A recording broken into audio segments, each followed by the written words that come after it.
Hello friends, this is the part 2 of the series Ecology.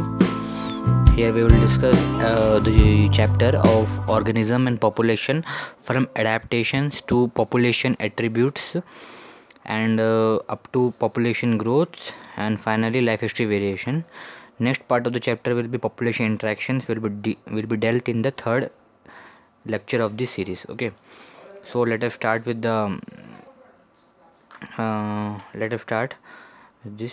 Now we will move from adaptation. So what are adaptations? Adaptations are the specific physiological or physiological changes which an organism adapt to the changing environment. Okay, so the organism adapt to the changing environment. While considering various alternatives available to organisms for coping with extremes in their environment, we have seen that some are able to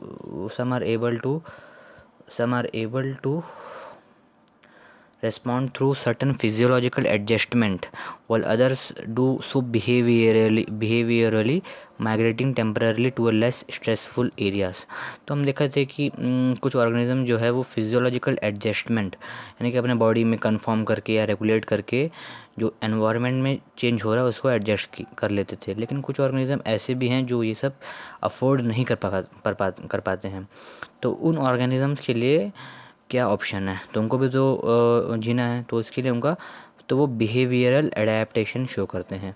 तो वो है migrating temporary to a specific less stressful habitat, जहाँ पे stressful condition जैसे कि तुम्हारा बहुत high temperature का ना होना और है ना नॉर्मल टेम्परेचर का होना, तो ऐसे कंडीशंस में माइग्रेट करते हैं।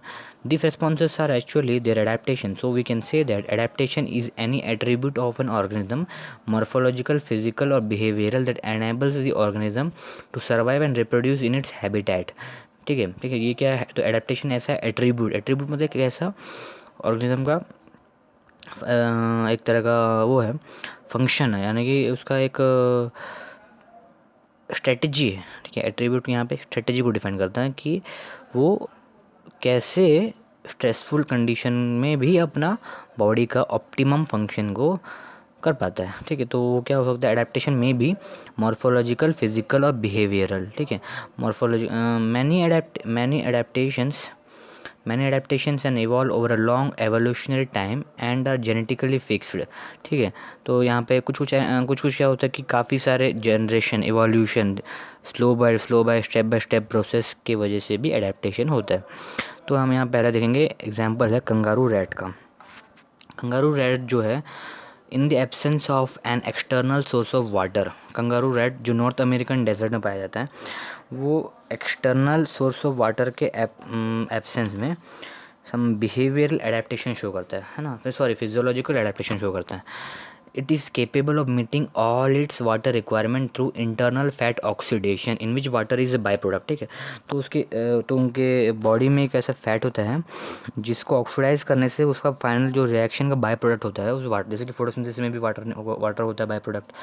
तो फोटोसिंथेसिस में नहीं, रेस्पायरेशन में होता है ना वाटर बाय प्रोडक्ट। तो वैसे ही इनका भी एक फैट ऑक्सीडेशन प्रोसेस है जिसका बाय प्रोडक्ट है वाटर। ओके, तो उससे भी होता है। और in which water it also has the ability to concentrate urine so that minimal volume of water is use to remove the excretory products. ठीक है, तो ये इसका एक तरह का फिजियोलॉजिकल एडेप्टेशन हो चुका है। ठीक है, यहाँ ये अंदर इन द फिजियोलॉजिकल एडेप्टेशन है। यहाँ हम लोग इस स्टेटमेंट में क्या लिखा है? एडेप्टेशन जो है वो मॉर्फोलॉजिकल, फिजिकल या बिहेवियरल होता है। तो क्वेश्चन यहाँ आ सकता है, kangaroo rat cope up with the stress in environment through internal fat oxidation, internal fat reduction. तो ऐसे यहाँ पे क्वेश्चन पूछने का चांसेस है। In which water is a by product. Okay, फिर उसका सेकंड आपका तो एनिमल है। दूसरा क्या है? In desert plant have thick cuticle on their leaf surface, have their stomata arranged in deep pith to minimise water loss through transpiration. तो cuticle जो होता है वो वाटर लॉस को रोकने का बहुत एक कारगर स्ट्रेटजी है। थिक क्यूटिकल होता है, जैसे कि तुम देखें जो डेजर्ट में होते हैं, वो पत्ते पे पानी डालते हैं तो पानी जो होता है एक तरह का फिसल जाता है उस पत्ते से, क्योंकि वो क्यूटिकल की वजह से फिसलता है। बचपन हम काफ़ी बच्चे जो होते हैं वो काफ़ी खेलते हैं पत्तों से, तो वो जो होता है क्यूटिकल, तो ये भी एक तरह एडेप्टेशन है, क्योंकि अगर लीफ सरफेस एक्सपोज है उसमें रेडिएशन पड़ेगा, लीफ ऐसा है उसमें उसमें रेडिएशन से पड़ेगा, तो वहाँ पे हीट की वजह से जो भी ट्रांसपिरेशन होता है ना, ट्रांसपिरेशन हो जाता है तो उसमें वाटर लॉस होगा। तो जो प्लांट डेजर्ट में है जिनका लिमिटिंग फैक्टर जो है वहाँ पे वाटर है, तो उसको भी तो है ना, तो पानी चले जाएगा तो लीफ क्या होगा, स्टारवेशन की वजह से लीफ का डेथ हो जाएगा, है ना, सेल डेथ हो जाएगा। तो मिनिमाइज लॉस करने के लिए तो पहला स्ट्रेटेजी है थिक क्यूटिकल, ठीक है। और स्टोमेटा क्या होता है, अरेंज्ड इन डीप पिट्स। तो ये क्वेश्चन भी काफ़ी बार हर मेजोरिटी ऑफ द स्टेट पीएमडीज में पूछा गया है। मैंने जब प्रैक्टिस किया था तो ऑब्जर्व किया हुआ है। Tomato and desert plants are arranged कैसे, डीप पिट में अरेंज होता है, ठीक है। डीप पिट्स में अरेंज मतलब गड्ढे, मतलब एक तरह का हिडन होता है, ठीक है। और जो हिडन होता है ट्रॉपिकल फॉरेस्ट के प्लांट्स का स्टोमेटा एक्सपोज्ड और सुपरफिशियल तरफ होता है। लेकिन डेजर्ट प्लांट तो ऑब्वियसली आपको मतलब we should use the logic, okay, कि स्टोमेटा एकदम एक्सपोज तो होगा नहीं, तो obviously we can I should eliminate the option, ठीक है। तो कैसे एलिमिनेट करेंगे कि द डेजर्ट प्लांट्स में पहले जो डेजर्ट प्लांट्स का एडेप्टेशन पहला है डीप पिट्स में होना, दूसरा तुम्हारा मेन एडेप्टेशन तो थिक क्यूटिकल है, दूसरा है स्टोमेटा जो होता है सुपरफिशियल ना होकर डीप पिट्स में अरेंज होता है। Some desert plant like Opuntia है ना, ओपुन्शिया कैक्टस वगैरह have no leaves, they are reduce to spines and the photosynthetic function taken by flattened stems. जैसे ओपुन्शिया ये तो उसी में है कि स्पाइंस में तो ऐसा है। तो शायद ये नीट नहीं, शायद ये एम्स 2015 का क्वेश्चन था कि स्पाइंस, ठीक है, spines are modified stem leaves flowers, ठीक है। तो ये भी तो ऐसा स्टेटमेंट क्वेश्चन है ये। सो ओपुन्शिया में पत्ते क्या मॉडिफाइड हो गए कांटे में, स्पाइंस में, क्योंकि to reduce the transpiration. As soon as question में ओपुन्शिया आया तो we should remember Opuntia is a xerophyte है, तो उसमें पत्ता मॉडिफाइड हुआ है। इसमें क्यों मॉडिफाई, पत्ता ही क्यों मॉडिफाई हो, रूट क्यों मॉडिफाई नहीं हो, स्टेम क्यों मॉडिफाई, क्योंकि पत्ता ही तो ट्रांसपिरेशन करता है, ठीक है। तो लीफ ही तो लीफ से लीफ मॉडिफाई हुआ, ठीक है। And the photosynthetic function is taken by flattened stems, okay. तो फ्लैटेंड स्टेम्स में फ्लैटेंड स्टेम्स है, थिक स्टेम्स है, ठीक है। तो वो हर जगह तो होते नहीं होंगे स्टोमेटा, उसमें है ना कुछ डिफाइंड एरिया पे होते होंगे, तो इसलिए ऐसा, ठीक है। दूसरा एक आपका एलेंस रूल है, mammals from the colder climates generally have shorter ear and limbs to minimise water loss, this is called as Allen's rule, ठीक है। तो हीट लॉस को मिनिमाइज करने के लिए, क्योंकि heat loss is a function of surface area, more the surface area more the heat loss, इसलिए तो इस वजह से क्या होता है, mammals in the colder climate have shorter extremities. और मैमल्स जो भी होते हैं टेम्परेट रीजन्स में, उनका एक्सट्रीमिटीज़ थोड़ा सा इज़ साइज़ ज़्यादा होता है, क्योंकि हीट लॉस उनको करना पड़ता है, क्योंकि बॉडी में एक्सेस हीट हो गया तो एंजाइम जो होता है फंक्शनल नहीं हो पाता, तो ऐसा, ठीक है। In polar areas, aquatic mammals like seal have thick layer of flat blubber below their skin that act as an insulator and reduces loss of body heat. Insulator, blubber, fat body जो होता है वो fat को oxidation, पहली बात fat को oxidation से heat भी प्रोड्यूस होता है। दूसरी बात फैट है तो बॉडी में जो स्पेसेस होते हैं ना, इंटरसेलुलर स्पेसेस भी क्लोज हो जाते हैं, इसलिए जो होते हैं, इसलिए जो ओबेसिटी जो होता है जिनको, उनको काफ़ी तरह का बीमारियाँ फेस करना पड़ता है, क्योंकि उनका जो इंटरसेलुलर पोर्स होते हैं ना स्किन में, वो फैट के वजह से क्लोज हो जाते हैं, ठीक है। तो ये हो गया। अब दूसरा ये आपका टू रेड्यूस, तो एक्वाटिक एनिमल्स में ऐसा है, तो mammals in the colder climate have short extremities to reduce heat loss, and aquatic mammals like seals, है ना, उसमें क्या होता है, thick layer of fat blubber जो कि इंसुलेटर की तरह एक्ट करता है, जबकि हीट लॉस बॉडी से हीट लॉस को रोकता है। Some animals possess adaptation that are physiological which allow them to respond quickly to a stressful condition, ठीक है। फिजियोलॉजिकल तो है ना, इफ़ यू हैव, तो फिजियोलॉजिकल भी होता है, ठीक है। तो which allow them to respond quickly to a stressful situation, if you had ever been to any high altitude place, Rohtang Pass near Manali 3000 greater than distance, जो उसका जो हाइट है elevation greater than 3,500 meters in Rohtang Pass near Manali and Mansarovar in China occupied टाइबेट। तो तिब्बत जो होता है एक तरह का पार्ट है जहाँ जिससे कुछ पार्ट इंडिया ऑक्यूपाइड है तो कुछ पार्ट चाइना उसको ऑक्यूपाई कर लिया है ना। नेपाल के उस तरफ आता है ये Tibet. You must have experienced what is called altitude sickness. ठीक है, तो जैसे ही हम हाई एल्टीट्यूड जाते हैं तो वहाँ पे क्या होता है, ऑक्सीजन का प्रेशर बहुत लो होता है। ठीक है, तो वी नो दैट रेस्पिरेशन होने के लिए हाई प्रेशर होना चाहिए बाहर और अंदर, इंस्पिरेशन के लिए हाई प्रेशर होना चाहिए बाहर और अंदर होना। Intra pulmonary pressure should be lesser than the extra pulmonary pressure. तो इस केस में इंस्पिरेशन होता है, लेकिन हाई एटमॉस्फेयर में extra pulmonary pressure is less than intra pulmonary pressure. तो वहाँ पे क्या होता है, हम लोग ब्रीथ अच्छे से नहीं कर पाते हैं। ठीक है, the body does not get enough oxygen but gradually you get acclimatized, मतलब हम लोग वहाँ पे संभल जाते हैं, हमारा बॉडी उसको कर लेता है। How did your body solve this problem. ठीक है, तो बॉडी क्या होता है, बॉडी का फिर यहाँ पे क्या करता है, फिजियोलॉजिकल एडेप्टेशंस करता है। The body compensate low oxygen availability by increasing red blood cell production, decreasing binding affinity of haemoglobin to carbon dioxide and by increasing breathing rate. ठीक है, इंक्रीजिंग ब्रीथिंग। तो ये पॉइंट याद रखना है कि बॉडी कैसे एक्लिमेटाइज करता है। पहला आरबीसी को बढ़ा के, दूसरा बाइंडिंग एफिनिटी ऑफ हीमोग्लोबिन को कम करके और ब्रीथिंग रेट को बढ़ा के। तो ब्रीथिंग रेट बढ़ाएगा और आरबीसी का काउंट को बढ़ाएगा। Many tribes live in the high altitude Himalayas find out if they have normally higher red blood cell और टोटल हीमोग्लोबिन। यस, तो उनका ना इसका आंसर है इस क्वेश्चन का, yes, they have more hemoglobin or more RBC. In most of the animals the metabolic reactions and hence all the physiological functions need optimal narrow temperature, that is, तो बहुत सारे ऑर्गेनिज्म में एक minimum optimum temperature होता है। जैसे हमारा body का नॉर्मल टेम्परेचर है 37 डिग्री सेल्सियस और 98.5 degree Fahrenheit, but there are some microbes archaebacteria that flourish in hot springs and deep sea hydrothermal vent where temperature exceeds far 100 degree Celsius. तो majority of the organism क्या होता है, optimum temperature में ही अपना body function कर पाता है। लेकिन आर्की बैक्टीरिया कैसे इतने हाई टेम्परेचर में भी सर्वाइव कर लेता है। तो उसका आंसर है कि उनके पास एक होता है, उनके पास एंजाइम होता है जिसको बोलते हैं टैग पॉलीमरेज। ठीक है, which enables them to polymerise at high temperature. तो टैग पॉलीमरेज की वजह से वो हाई टेम्परेचर में पॉलीमराइज कर लेते हैं, उनका मेटाबॉलिज्म हो जाता रहता है। Many fish thrive in Antarctica water where temperature is always below zero. How do they manage to keep their body fluid from freezing. तो इसका भी आंसर है, तो जैसे कि अंटार्कटिक वाटर में जो फ़िश है कीनोसेफेलस, एक फ़िश का नाम है कीनोसेफेलस जो कि अंटार्कटिक वाटर में रहता है, वेयर टेम्परेचर इज़ ऑलवेज, जहाँ पे सब ज़ीरो होता है, जीरो से भी कम होता है, माइनस में होता है। तो उनके बॉडी में एक्स्ट्रा सॉल्यूट्स होता है, solutes in the sense glycerol and anti freezing protein होता है। एंटी फ्रीजिंग प्रोटीन्स हैं, इसके एंटी फ्रीजिंग प्रोटीन्स की वजह से वो वहाँ पे सर्वाइव कर लेता है। ठीक है,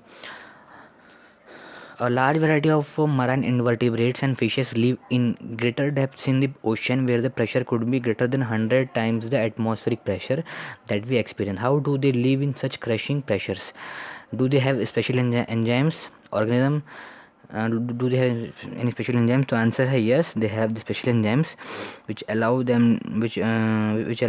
them to survive there. तो बॉडी में होता है उनके शायद एंटी फ्रीजिंग एजेंट होता है और हेमोलिम्स है ना, बायोकेमिकली तो उनका बायोकेमिकल एडेप्टेशन होता है, तो जो कि इतने हाई प्रेशर को भी विथस्टैंड करता है। ठीक है, बायोकेमिकल एडेप्टेशन इसका आंसर है। How do they manage body fluid from freezing, ऐसा होगा। Do they have special enzyme, yes they have some biochemical adaptation. Organism living in such extreme environment show a fascinating array of biochemical adaptations. Okay, तो ये सारे adaptation के बारे में पढ़ ले, एक बार हम रिव्यू कर लेते हैं। कुछ नहीं यहाँ पे, पहली बात एल्टीट्यूड सिकनेस क्या होता है। तो ये क्वेश्चन हमेशा, ये क्वेश्चन भी बहुत हॉट क्वेश्चन है ना, ये बहुत प्रॉमिसिंग क्वेश्चन है यहाँ पे इस पर्टिकुलर इस पॉइंट पे। रोहतांग पास ग्रेटर देन 3,500 मीटर्स। ठीक है, उस एलिवेशन में जाते हैं तो वहाँ का जो प्रेशर है कम हो जाता है, किसके, इंट्रा पल्मोनरी प्रेशर से कम रहता है। तो इंस्पिरेशन के लिए extra pulmonary pressure should be greater than intra pulmonary pressure, जो कि यहाँ पे कंडीशन नहीं है, तो ढंग से इंस्पिरेशन नहीं हो पाता है। ठीक है, तो इस वजह से क्या होता है, हम लोग एल्टीट्यूड सिकनेस करते हैं। और एल्टीट्यूड सिकनेस का जो कंडीशन है, नौसिया, शेकीनेस, ठीक है, ये इसका वो है साइंस है, ठीक है। Nausea fatigue and heart palpitations, ठीक है, ये 3 इसके सिम्टम्स ऑफ एल्टीट्यूड सिकनेस है, ये भी इंपॉर्टेंट है। और बॉडी का एक्लिमेटाइजेशन के लिए पहला है by increasing red blood cells, दूसरा है बाय इंक्रीजिंग ब्रीथिंग रेट और डिक्रीजिंग द बाइंडिंग एफिनिटी, ठीक है। और बाइंडिंग एफिनिटी कैसे करता है? By increasing 2-3 by phosphoglyceric acid in the blood, ठीक है। ये हो गया, बस इतना ही, इसके ज़्यादा कुछ इंपॉर्टेंट नहीं है यहाँ पे। बस इसमें है। और एडेप्टेशन में आपका ज़ीरोफाइटिक एडेप्टेशंस में कुछ है। ज़ीरोफाइटिक एडेप्टेशन है, यहाँ पे एक्स्ट्रा बात करें तो ज़ीरोफाइट्स एडेप्ट करते हैं, कुछ डॉट एस्केप करते हैं, कुछ होते हैं डॉट एस्केपर्स, जो कि जब डॉट यानी कि सूखा पड़ता है तो एस्केप कर जाते हैं सीड की फॉर्म में, उसको बोलते हैं यूफोर्बिया, ठीक है, यूफोर्बिया प्लांट है। कुछ होते हैं ड्रॉट इवेडर्स, ठीक है। तो ये कुछ ड्रॉट इवेडर्स जो होते हैं, इनमें कुछ modification, stem modification, root modification से ट्रांसपिरेशन रोक के सर्वाइव करते हैं। एग्जांपल है उसका सोलैनम सुरेटेंस। और दूसरा है सक्यूलेंट्स में ड्रॉट रेजिस्टेंस, ठीक है। कुछ जो होता है फ्लैशी ऑर्गन्स, ठीक है। सक्यूलेंट शो क्लैडोफिली, ठीक है, एक तो आपका क्लैडोफिली शो करता है।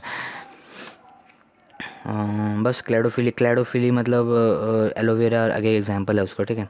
और सक्यूलेंट प्लांट जो होता है वो क्रैशुलेशन एसिड मेटाबॉलिज्म परफॉर्म करते हैं, कैम मैकेनिज्म परफॉर्म करते हैं, तो उससे भी उनका काफ़ी एक्लिमेटाइजेशन होता है, ठीक है। कैम मैकेनिज्म क्या होता है कि ड्यूरिंग द नाइट उन लोग कार्बन डाइऑक्साइड एब्जॉर्ब करते हैं, डे टाइम में उन लोग थोड़ा सा लाइट को लेके कंपाउंड बना के एक अलग एसिड फॉर्मेशन होता है, कैम मैकेनिज्म, ठीक है। कैम मैकेनिज्म सक्यूलेंट ज़ीरोफाइट्स में होता है। बस इतना ही है यहाँ पे, उसके ज़्यादा कुछ नहीं है। और आपका फिर एक मेजर और दूसरा है, ये तो फिजियोलॉजिकल एग्जांपल है पूरा। और एक example of behavioural response, behaviour अपना बिहेवियर चेंज कर लेगा, तो बिहेवियर चेंज कर लेगा। तो एग्जांपल है इसका बेस्ट है, desert lizard lack the physiological ability that mammals have to deal with the high temperature of their habitat. तो जो हम लोग मैमल्स जो बॉडी का बाय इंक्रीजिंग आरबीसी या मतलब है ना, स्वेटिंग हो गया या ठंड हो गया तो शिवरिंग करते हैं, तो लिजर्ड्स के पास ये मैकेनिज्म होता नहीं है। तो वो क्या करते हैं, पहली बात जब हाई टेम्परेचर, तो बिहेवियर जैसे नहीं, तो जब लो टेम्परेचर है तो they bask in the sun absorb the heat, and when the body temperature drops below the comfort zone they move into shade when the ambient temperature starting. तो जब उनका टेम्परेचर कम है तो सन में बास करते हैं, बाहर टेम्परेचर बढ़ता है तो वो शेड में चले जाते हैं। Some organism capable burrowing into soil and hide to escape from above ground heat, ठीक है। बरोइंग हैबिटेट होते हैं, तो एंट ईटर्स वगैरह बरोइंग फॉर्म में जीते हैं। दूसरा आपका इतना तो पूरा आपका है ऑर्गेनिज्म के बारे में। तो यहाँ पे फिर नेक्स्ट आता है आपका पॉपुलेशन एट्रीब्यूट्स। पॉपुलेशन एट्रीब्यूट्स में भी कुछ नहीं है। पॉपुलेशन एट्रीब्यूट्स तो इसमें आप स्टेबल पॉपुलेशन के बारे में पढ़ते हैं, birth rate, growth rate, growing, stable, declining population. तो 5 to 10 मिनट में ही हो जाएगा, ठीक है। चलो स्टार्ट करते हैं पॉपुलेशन एट्रीब्यूट्स, ठीक है। Population attributes. In nature, we rarely find isolated single individuals of a species. Majority of them live in groups in a well-defined geographical area, share or compete for similar resources, potentially interbreed and thus constitute as population. तो nature में सारे population ऐसे कि झुंड में रहते हैं, कोई भी अकेले होते नहीं है, कोई है ना आइसोलेशन में, बहुत कम ऑर्गेनिज्म आइसोलेशन में होता है, मतलब मेजॉरिटीली जो होते हैं वो ग्रुप में होते हैं, ठीक है। ऑल दो the term inter breeding implies sexual reproduction, group of मतलब इंटर ब्रीडिंग जो होता है वो सिर्फ और सिर्फ सेक्शुअल रिप्रोडक्शन, और इंटर ब्रीडिंग का मतलब सेक्शुअल रिप्रोडक्शन से हम लोग मानते हैं, लेकिन सेक्शुअल रिप्रोडक्शन से भी जो बनता है उसको भी कंसिडर करते हैं इकोलॉजिकल कंटेक्स्ट में, ठीक है। तो इंटरब्रीडिंग जो होता है वो सेक्सुअल रिप्रोडक्शन ही माना नॉर्मली है, लेकिन इकोलॉजी के कंटेक्स्ट में असेक्सुअल रिप्रोडक्शन को भी इंटरब्रीडिंग के अंडर ही ले लेते हैं, मतलब असेक्सुअल रिप्रोडक्शन को भी इंटरब्रीडिंग ही मानते हैं। All the cormorants in a wetland, rats in an abandoned dwelling, teak wood trees in a forest tract, bacteria in a culture plate and lotus plant in a pond are examples of population, ठीक है। Wetland में कॉर्मोरन जो भी wetland के plants होते हैं वो, rats in the अबैंडोन dwelling, ठीक है, एक मतलब कोई भी गोडाउन है वहाँ के चूहे, और teak wood trees in a forest tract, bacteria हो गया, इसे पॉपुलेशन को रिप्रेजेंट करते हैं। In other chapter you have learn that through an individual organism is that has to cope with the changing environment, it is at the population level that natural selection operates to desired. तो यहाँ पे question important है, तो यहाँ पे question important है कि natural selection कहाँ पे होता है, पॉपुलेशन लेवल में होता है। सो पॉपुलेशन इकोलॉजी इंपॉर्टेंट है because it links ecology to population genetics and evolution, ठीक है। एंड पॉपुलेशन है certain attributes that individual organism does not have, ठीक है। तो पॉपुलेशन तो इकोलॉजी के कंटेक्स्ट में हम लोग मेजर जो होता है पॉपुलेशन का ही बात करते हैं। पॉपुलेशन का बात इसलिए करते हैं क्योंकि इंडिविजुअल का होता है, इंडिविजुअल्स में बर्थ होता है, डेथ होता है, लेकिन पॉपुलेशन में बर्थ रेट और डेथ रेट होता है। और ये जो रेट होता है ना, ये पर कैपिटा बर्थ रेट और डेथ रेट होता है। पर कैपिटा मतलब पर 1000, ठीक है। The rates expressed herein is change in number increase or decrease with respect to the member of the population, ठीक है। तो पॉपुलेशन इकोलॉजी, तो एक बात ध्यान रखने वाली बात यहाँ पे मेमोराइज करने की बात है, नेचुरल सिलेक्शन जो होता है वो पॉपुलेशन लेवल पे होता है, इसलिए पॉपुलेशन इकोलॉजी पॉपुलेशन लेवल पे बहुत इंपॉर्टेंट है। और पॉपुलेशन में क्या होता है, बर्थ नहीं होता है, डेथ नहीं होता है, बर्थ रेट और डेथ रेट होता है, और ये जो रेट होता है ये पर कैपिटा में एक्सप्रेस होता है, ठीक है। तो यहाँ पे एग्जाम्पल लेते हैं, if in a pond there is 20 lotus last year and through reproduction 8 new ponds were added, taking the current population कितना हो गया 8 + 20 = 28, we can calculate the birth rate as 8/20 is equal to 0.4 offspring per lotus produce. तो birth rate क्या होगा, total population divided by new population का ये है, तो उसको बर्थ रेट बोलते हैं। और डेथ रेट 4 डेथ होगा 4/20 हो जाएगा, ठीक है। If food population in laboratory of a population of 40 fruit fly died during a specific time interval, we can say that death rate in the population, that death rate, okay, 4/40। तो हम लोग जैसे कि ह्यूमंस के Sensex जो हम निकालते हैं वो पर 1000 निकालते हैं, पर यहाँ पे 440 है, मतलब ये तो एग्जांपल है ना। टोटल तो हम लोग टोटल का रेशियो निकालते हैं, ठीक है। अगर 4 बर्थ हुआ 4 का 4 डिवाइड बाई टोटल, ठीक है। यानी कि 0.1 फ्रूट इंडिविजुअल्स पर फ्रूट फ्लाई डाइड, एक तरह का मैथमेटिकल डेटा है, इसका उतना सिग्निफिकेंस नहीं है।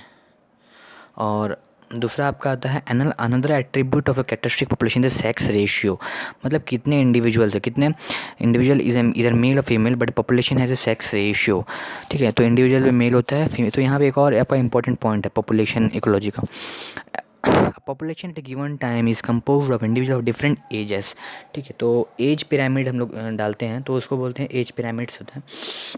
तो एक पॉपुलेशन में कुछ ऑर्गेनिजम्स आज पैदा हुए, कुछ कल पैदा हुए, कुछ बाद में पैदा हुए, तो maximum organism different age group के होते हैं। तो सबका अगर कंबाइंड हम लोग फॉर्म निकालते हैं तो उसको बोलते हैं एज पिरामिड, ठीक है। तो उसको बोलते हैं पिरामिड ऑफ एज और एज पिरामिड, ठीक है।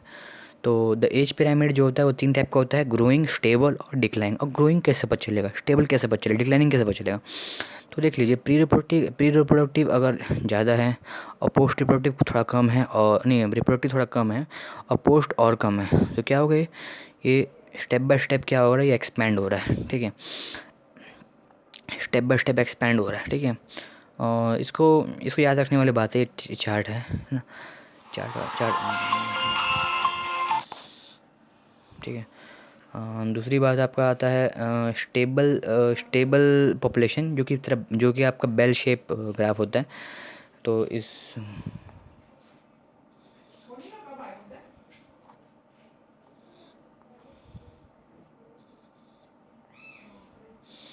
जो कि आपका बेल शेप ग्राफ होता है। फिर इसका आपका दूसरा आता है डिक्लाइनिंग पॉपुलेशन, ठीक है, जिसमें रिप्रोडक्टिव जो होता है ज़्यादा होता है और प्री रिप्रोडक्टिव कम होते हैं और पोस्ट रिप्रोडक्टिव और कम होते हैं, ठीक है। तो अगर ऐसा बेल शेप ग्राफ बन रहा है, बेल शेप कर्व है, तो जिसमें तो स्टेबल पॉपुलेशन का एक्सपैंडिंग पॉपुलेशन, ठीक है। स्टेबल पॉपुलेशन कैरेक्टरिस्टिक ये है कि प्री और रिप्रोडक्टिव सिमिलर होंगे, इक्वली होंगे, ठीक है। एज पिरामिड है, if the size of the population tells a lot about habitat, whether ecological processes wish to investigate in population, be it outcome of competition with other species, the impact of predator on the effect of a pesticide application, ठीक है। कुछ भी होगा population में, हम लोग जो भी डिस्कस करते हैं वो हम लोग ये काफ़ी पॉपुलेशन जो होता है, तो पॉपुलेशन अगर पॉपुलेशन ज़्यादा है तो हम लोग ये, तो अगर पॉपुलेशन जो होता है वो हैबिटेट के बारे में बहुत कुछ बताता है। अगर पॉपुलेशन ज़्यादा है तो हम ये बोलेंगे कि वो जो पॉपुलेशन, जिसका पॉपुलेशन का हम स्टडी कर रहे हैं वो डोमिनेंट है, इसलिए बढ़ रहा है। डार्विन का थ्योरी का मतलब ही ये था कि पॉपुलेशन उस ऑर्गेनिज्म का बढ़ेगा जो मोर फिट होगा, मोर एक्लिमेटाइज होगा कंडीशन से। तो यहाँ पे ऐसे हम देखेंगे, we always evaluate them in terms of change in population number, the size in nature could also be as low 10। Siberian cranes in Bharatpur wetlands in any year बहुत कम होते हैं ना, या फिर मिलियंस इन मतलब मोर देन 10 होता है, कम भी होता है मोर भी होता है। तो और मिलियंस क्लाइमेडोम in point population size more technically called as population density, ठीक है। तो इस डेंसिटी को हम लोग एन से डिनोट करते हैं। Need not to be necessary measured in numbers only, all the total number is generally the most appropriate measure of population density. It is in some cases either meaningless or difficult to determine. In an area, if there are 200 parthenium plants but only a single huge banyan tree, तो population number जो होता है वो हमेशा सिर्फ और सिर्फ population के so in a population number तो यहाँ पे एग्जाम्पल है, sometimes for ecological investigation there is no need to know the absolute population density. Relative density serves the relative density को sir, for instance number of fish caught in a trap is good enough to relative density. तो यहाँ पे इतना आया तो वहाँ पे इतना होगा, तो इसके रेस्पेक्ट में जैसे कि एक हमारा कॉट फिश हमने कॉट किया, तो यहाँ पे 5 फिश पर कैप्चर में हम लोग को सिर्फ 5 फिश पर टाइप, हमको सिर्फ 5 फिश मिला, यानी कि यहाँ पॉपुलेशन डेंसिटी कम है, हमको 500 मिल रहा है, यानी पॉपुलेशन कुछ ज़्यादा है। तो ऐसा हम लोग उसको रिलेटिवली लार्ज पॉपुलेशन में relative description is more apt measure. We are mostly obliged to estimate population size indirectly without actually counting them or seeing them.